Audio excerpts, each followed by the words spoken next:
അവിടെ ഔഷധ സസ്യങ്ങളടങ്ങുന്ന ഒരു ചെറിയ ഗാർഡൻ ഏരിയ കണ്ടതോടെ ഋഷിയുടെ മുഖം തെളിഞ്ഞു. അവിടെ നിന്ന് തനിക്ക് ആവശ്യമായ പച്ചില ചെടികൾ പറിച്ച് എല്ലാം പ്രത്യേകമാക്കി വെച്ചു. അവൻ ചെയ്യുന്നതെല്ലാം ജിഷ അത്ഭുതത്തോടെ നോക്കിയിരിക്കുന്നത് കാണേ അവൻ അവളെ നോക്കി പുഞ്ചിരിച്ചു. ഇത് ചെയ്തു തീർക്കാൻ കുറച്ച് സമയമെടുക്കും. ഋഷി അത്രമാത്രം പറഞ്ഞുകൊണ്ട് വീണ്ടും തന്റെ ജോലിയിൽ മുഴുകി. പക്ഷെ ജിഷയ്ക്ക് അതൊന്നും ഒരു പ്രശ്നമായിരുന്നില്ല. കൗതുകം മാത്രമായിരുന്നു അവൾക്ക് അതിനോട്. ഋഷി തന്റെ ജോലി തുടർന്നുകൊണ്ടിരുന്നു. കുറച്ചു കഴിഞ്ഞപ്പോൾ മുറിയിലാകെ ഒരു അപരിചിതമായ ഗന്ധം പരന്നു. ഒടുവിൽ ഋഷി പാത്രത്തിലെ മരുന്നിന്റെ പൊടി മറ്റേതോ ഔഷധപാനീയം ഉപയോഗിച്ച് 4 ഗുളികകളാക്കി മാറ്റിക്കഴിഞ്ഞിരുന്നു. ഈ ഗുളികകൾ എങ്ങനെയാണ് നിർമ്മിക്കുന്നതെന്ന് നിനക്ക് ശരിക്കും അറിയാമായിരുന്നോ? അവൻ ചെയ്യുന്നതെല്ലാം കണ്ടിട്ടും ജിഷയ്ക്ക് അത് നിസ്സാരമായി എടുക്കാൻ കഴിഞ്ഞില്ല. ഇത് ഞാനുണ്ടാക്കിയ ആദ്യത്തെ ടാബ്ലറ്റാണ്. ഇതുപോലെ വേറൊരു വീട്ടിലെ അടുക്കളയിൽ വെച്ചാ അത് ഞാൻ അന്നുണ്ടാക്കിയത്. ഋഷി ഗൗരിയുടെ കാര്യം ഓർത്തുകൊണ്ട് പറഞ്ഞു. ഈ ടാബ്ലറ്റിന്റെ പേരെന്താ? ബ്ലാക്ക് മാർക്കറ്റിൽ ഞാൻ അന്വേഷിച്ച ഓരോ ടാബ്ലറ്റും എനിക്ക് കിട്ടിയിരുന്നു, ബട്ട് വീര്യം കുറഞ്ഞത്. പക്ഷെ നീ കഴിക്കുന്ന ടാബ്ലറ്റിനെ കുറിച്ച് മാത്രം ആർക്കും ഒന്നും അറിയില്ലായിരുന്നു. അതുകൊണ്ടാ നീ കഴിച്ചത് റെയറായിട്ടുള്ള ടാബ്ലറ്റ് ആണെന്ന് ഞാൻ ചിന്തിച്ചത്. ജിഷ സത്യം തുറന്നു പറഞ്ഞു. ഞാനിത് സ്വയം ഉണ്ടാക്കിയതല്ലേ, അതുകൊണ്ടാ ആർക്കും ഇതിനെപ്പറ്റി അറിയാത്തത്. ഞാൻ ഇതുവരെ ഇതിന് പേര് പോലും ഇട്ടിട്ടില്ല. അല്ലെങ്കിൽ നമുക്കിതിനെ പവർ പിൽ എന്ന് വിളിക്കാം. അതും പറഞ്ഞുകൊണ്ട് ഋഷി അവനുണ്ടാക്കി വെച്ച 4 ഗുളികകളിൽ നിന്നും 3 എണ്ണം കയ്യിലെടുത്തു.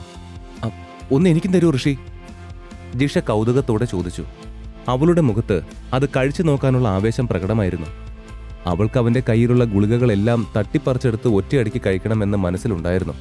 അത്രയ്ക്കും അവൾക്ക് ആ ടാബ്ലറ്റ് കഴിച്ചു നോക്കാൻ ആഗ്രഹമുണ്ടായിരുന്നു. നിനക്ക് ഇത് വേണോ ജിഷ? ഋഷി കളിയാക്കലോടെ അവളോട് ചോദിച്ചു. നിന്നെ തട്ടിക്കൊണ്ട് വന്നു തന്നെ ഇതിനു വേണ്ടിയല്ലേ ഋഷി? അപ്പൊ പിന്നെ ആ ചോദ്യത്തിന് പ്രസക്തിയുണ്ടോ? ജിഷ തിരിച്ചു ചോദിച്ചു. ഓഹോ, അപ്പോ അങ്ങനെയാണ് കാര്യങ്ങളല്ലേ? അവളെ കളിയാക്കിക്കൊണ്ട് ഋഷി തൊട്ടടുത്ത നിമിഷം കയ്യിൽ വെച്ചിരുന്ന 3 ഗുളികകളും അവൻ സ്വയം വായിലാക്കി ചവയ്ക്കാൻ തുടങ്ങി. സത്യത്തിൽ ഋഷി ഈ ഗുളിക ഇങ്ങനെ സ്ഥിരമായി കഴിക്കുന്നത് കാരണം അവന്റെ ശരീരം ആ മരുന്നിന്റെ എഫക്റ്റുമായി പൊരുത്തപ്പെട്ട് കഴിഞ്ഞിരുന്നു. ഒരു ഗുളിക കഴിച്ചാൽ അവന്റെ ശരീരത്തിൽ ഇപ്പോൾ ഒന്നും ആകുമായിരുന്നില്ല. മിഠായി കഴിക്കും പോലെ ആയി കഴിഞ്ഞിരുന്നു അവൻ ആ മരുന്ന്. 2ഓ 3ഓ കഴിച്ചാൽ മാത്രമേ ഋഷിക്ക് പൂർണ്ണമായും തന്റെ ശരീരത്തിന്റെ ശക്തിയും ഊർജവും പുറത്തു കൊണ്ടുവരാൻ പറ്റുമായിരുന്നുള്ളൂ. അവന്റെ ശരീരം ഇപ്പോൾ പണ്ടത്തേതിലും ശക്തിയുള്ളതായി മാറിക്കഴിഞ്ഞിരുന്നു.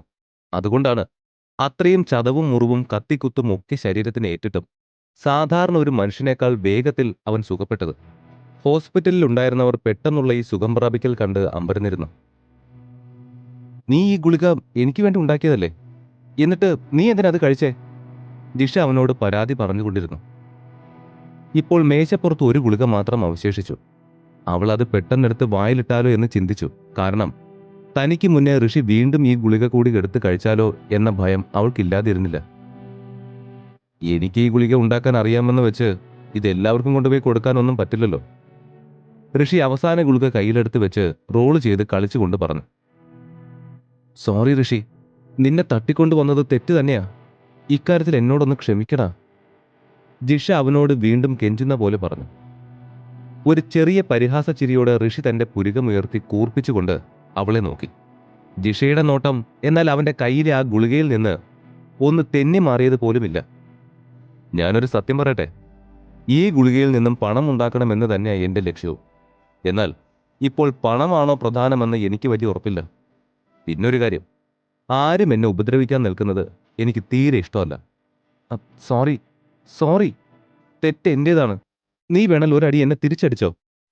ജിഷ അവളുടെ ഒരു കവിൾ കാണിച്ചുകൊണ്ട് പറയുന്നത് കേട്ടപ്പോൾ അവന് നല്ല ചിരി വന്നു.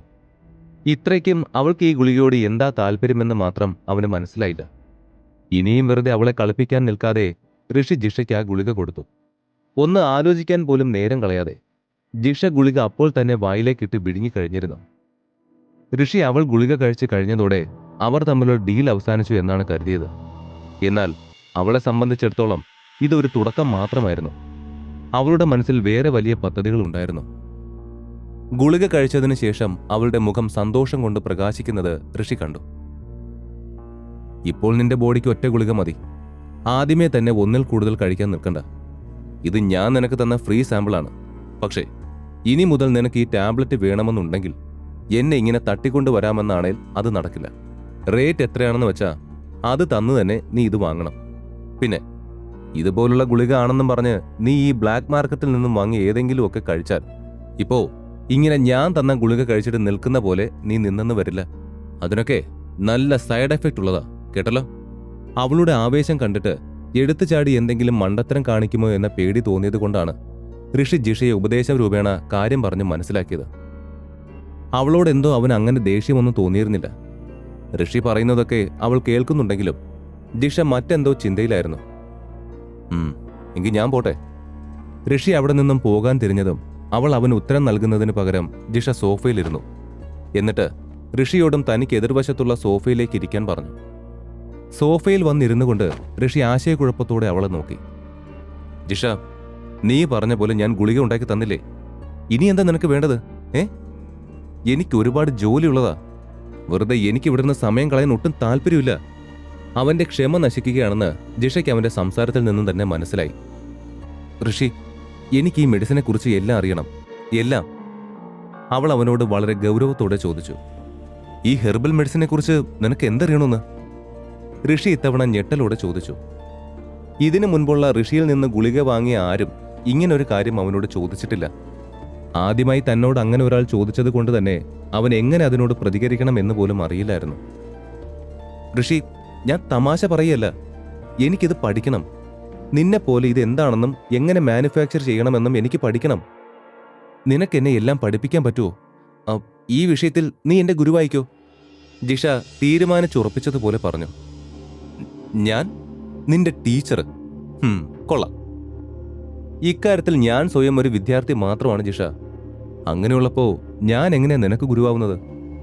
ഇതിനൊന്നും ഞാൻ റെഡിയല്ല ജിഷ. നീ എന്താ ഇതൊക്കെ കുട്ടികളെ പോലെ സംസാരിക്കുന്നത്? അഥവാ നിനക്കിതിൽ കഴിവും ആഗ്രഹവും കൂടുതലുണ്ടെങ്കിൽ അവസരം എപ്പോഴായാലും നിന്നെ തേടി വരും. ഋഷി തന്റെ മനസ്സിലുള്ളത് അവളോട് പറഞ്ഞു. താൻ ഇപ്പോഴും ഇതിൽ പെർഫെക്റ്റ് അല്ലെന്ന് ഋഷിക്ക് സ്വയം അറിയാം.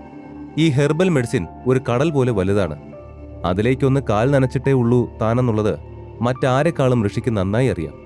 അതിനാലാണ് അവൻ ജിഷയുടെ ആവശ്യം അംഗീകരിക്കാൻ തയ്യാറാകാത്തത്. ഋഷി, പ്ലീസ് എന്നെ ഒന്ന് മനസ്സിലാക്ക്. ഞാൻ അത്രയും ആത്മാർത്ഥതയോടെയാ നിന്നോട് ഇത് ചോദിക്കുന്നത്. എത്ര ബുദ്ധിമുട്ടുണ്ടെങ്കിലും എന്ത് സഹിക്കാൻ ഞാൻ തയ്യാറാണ്. പ്ലീസ് എന്നെ ഒന്ന് വിശ്വസിക്ക് ഋഷി. ജിഷ ശാന്തയായി അവനോട് പറഞ്ഞു. ഇവള് തന്നെയാണോ കുറച്ചു മുമ്പ് എന്നെ ഭീഷണിപ്പെടുത്തിയതും തല്ലുകൂടിയതൊക്കെ? ഓരോ മിനിറ്റിലും ഇവൾക്ക് ഓരോ മുഖമാണല്ലോ. ഇവളുടെ യഥാർത്ഥ സ്വഭാവം എന്താണെന്ന് അറിയാൻ വയ്യ. ഇവൾ ശരിക്കും പാവമാണോ അതോ അഹങ്കാരിയോ? എന്തായാലും ഇപ്പൊ കണ്ടാൽ അവൾ ശരിക്കും ജെന്യൂനായി പറഞ്ഞതുപോലെ തോന്നുള്ളൂ. ഋഷി സ്വയം ഓരോന്ന് പെറുപിറുത്തുകൊണ്ട് അവളെ തന്നെ നോക്കി. ഋഷി, ഞാൻ എന്റെ മാക്സിമം നന്നായി തന്നെ ഹെർബൽ മെഡിസിനെ പറ്റി നീ പറയുന്നത് അനുസരിച്ച് പഠിച്ചോളാം. ജിഷ സത്യം ചെയ്യുന്നത് പോലെ ഉറപ്പിച്ചു പറഞ്ഞു. അവൾക്കപ്പോൾ ഒരു ചിന്ത മാത്രമേ ഉണ്ടായിരുന്നുള്ളൂ. ആ ടാബ്ലറ്റ് കഴിക്കുന്നതിന് പകരം അത് നിർമ്മിക്കാൻ പഠിക്കുന്നതാവും തന്റെ ജീവിതത്തിന് കൂടുതൽ ഗുണകരം. ജിഷയ്ക്കെപ്പോഴും തന്റെ കൈപ്പിടിയിൽ എല്ലാം ഒതുങ്ങണം. അങ്ങനെ ആഗ്രഹിച്ചത് കൊണ്ട് മാത്രമാണ് ഇന്ന് ഈ നിലയിൽ അവൾക്ക് എത്താൻ കഴിഞ്ഞത്. ആന്റണിയുടെ പെങ്ങളായിട്ടല്ല, ജിഷയായിട്ട് ആ പേരിൽ തന്നെ എല്ലാവരും അറിയണമെന്നായിരുന്നു അവളുടെ ആഗ്രഹം. അതുകൊണ്ട് ഋഷിയെ സമ്മതിപ്പിക്കാൻ അവൾ എന്തും ചെയ്യാൻ തയ്യാറായിരുന്നു. എനിക്ക് ആലോചിക്കാൻ കുറച്ച് സമയം വേണം, ഋഷി പറഞ്ഞു. ശരിക്കും? സത്യമായിട്ടും നീ ഞാൻ പറഞ്ഞതിനെപ്പറ്റി ചിന്തിക്കോ? അത് ചോദിക്കുമ്പോൾ ജിഷയുടെ ശബ്ദം വളരെ ആവേശം നിറഞ്ഞതായിരുന്നു. ഈ കഥ തുടർന്ന് കേൾക്കുന്നതിനായി ഇപ്പോൾ തന്നെ പോക്കറ്റ് FM ആപ്പ് ഇൻസ്റ്റാൾ ചെയ്യൂ. Link in description.